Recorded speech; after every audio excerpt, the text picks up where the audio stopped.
Hey guys, Nick Del Toro here again. You and I both know a plethora of bicep and tricep exercise. It would do you little service to mention those again or to reiterate them. What does deserve mention are the techniques that will actually get you changes. These are surefire techniques, but they don't go for the path of least resistance. They are 1, actually feeling the muscle being worked. 2, pushing past pain barriers. And 3, repeat. I'm in the same boat with all of y'all, wanting to improve my body, and for today especially my arms, biceps and triceps. I'm a big guy, I want big arms.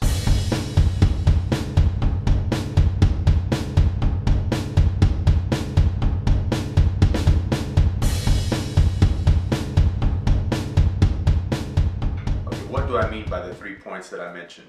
Number 1, feel the muscle being worked. Everyone who aspires to induce muscle growth, they need to have a great mind-muscle connection. This is bodybuilding. This is not weightlifting where your main goal is going from A to B. That takes a different type of stimulation. My first tip to being able to feel the muscle being worked a lot better is to be able to recruit all of your muscle fibers. So I typically start off with a general warm-up, which is, I guess you could say, a little bit of cardio, and then I do a more specific warm-up for my biceps or triceps, which might be some light curls with some very concentrated eccentric, concentric contractions.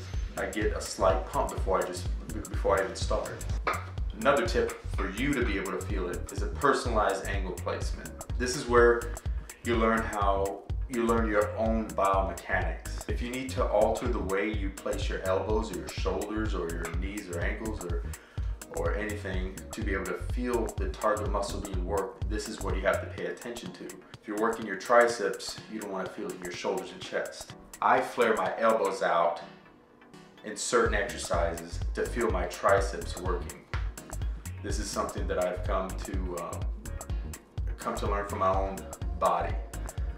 Textbook form would tell you that you got to keep your elbows tucked in. This does not work for me.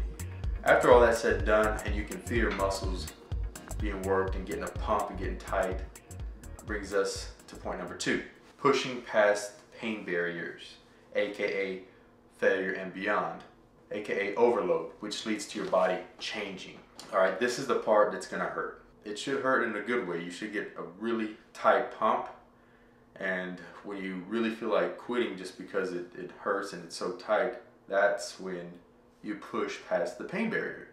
Like I said, this is the part that hurts, but it's the part that creates the demand for your body to respond and to adapt to a tougher workload, overload. Once you can do those two, kind of second nature, you can apply that to your whole body. Confirming your goals in the morning really helps that. Having a clear goal in your mind when you're training helps that. I mean, don't just go apeshit crazy in the gym not knowing what you want to do. You want to have a clear goal, a clear vision in your mind of what you want to do. So the third point is the repeat. This entails staying motivated.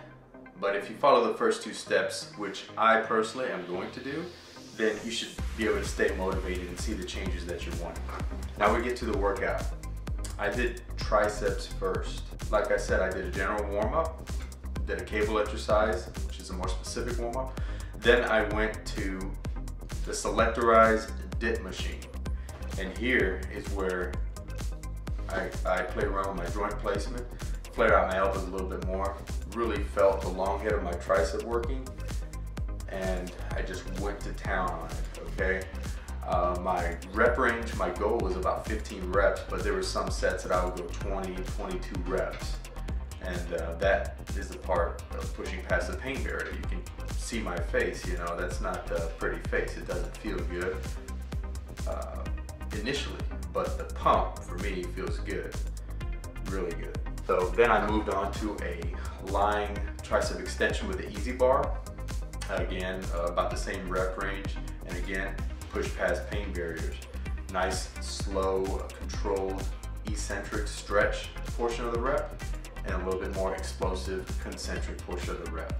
Then I went to rope cable extension, which kind of had the same feeling, a little bit different as the lying tricep extension with the easy bar. These, I feel a little bit more in the meaty part of the tricep, the long head, what's known as the long head.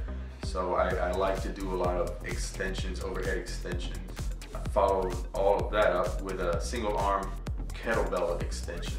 Really pushed these first 2 points here with all of these exercises. Then I went to biceps. I started off with 21s. This is a really good exercise to push past pain barriers because these hurt like a mofo. You can switch it up. I do maybe the top portion of a bicep curl first, then I do the bottom portion, then I'll do the whole range of motion. And then next set I might do the bottom, the top, and then the full. But regardless of what order you go, it's gonna hurt once you get to 14 and you have to get another 7. So I got 4 sets of 21s with a barbell and moved on to selectorized preacher curl.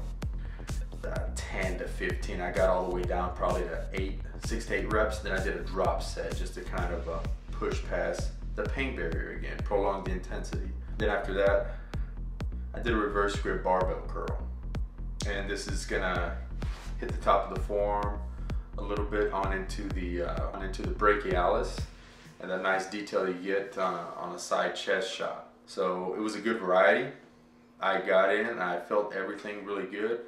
Went to town on my biceps and triceps, and I got out. You can use these exercises exactly, or you can come up with a good variety of your own. Next week, we're gonna structure our progress. I'm gonna do it along with you. Next week, if you wanna start with me, be prepared with a calendar to write your benchmarks, progress updates, and phase changes. Write it all down. We're gonna schedule it out when you need to do everything.